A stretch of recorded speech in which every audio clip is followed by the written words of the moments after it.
Canada bank रे deposit केमिति करबा से फॉर्म फिलअप करिया।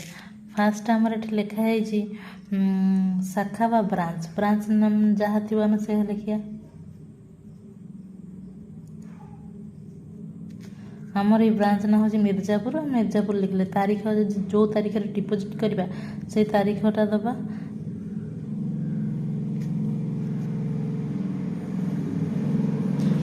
तारीख दबा तारीख मास वर्ष दे सारा पर आमर ये सेविंग अकाउंट नंबर आमर अकाउंट नंबर जहाँ हो आम से अकाउंट नंबर टी सेविंग खातार देखिकी लिखा। तापर ना कौ जी डिपोजिट करते ना जहाँ थी आम से ना टी लिखा।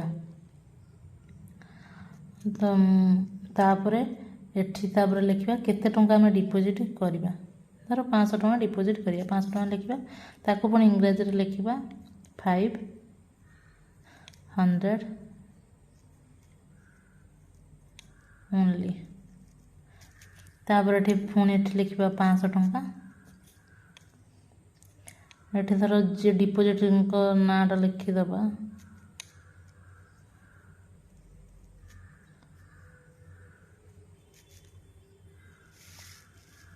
तापर आम केते टंकिया 100 टंकिया केतेटा 500 टंकिया केतेटा देखिए लिखे आम जेहतु खंडे 500 टंकिया तो गोटे एक लिखले 500 टंका लिखले।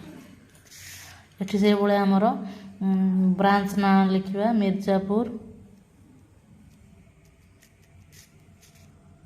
तारीख दबा अकाउंट नंबर लिखा एठी ना लिखा एठी अकाउंट नंबर लिखा एठी केते टंका आमर लिखा जमी सेपटे लिखले 500 ओनली एठी भी सेमती 500 टंका लिखा एठी भी 500 टंका लिखा एठी जे डिपोजिट करथे तांको ना सिग्नेचर मारिबे। एतिके सइला परे हमर फॉर्म टे फिलअप हो जाबो तापर ने हम डिपोजिट करिया।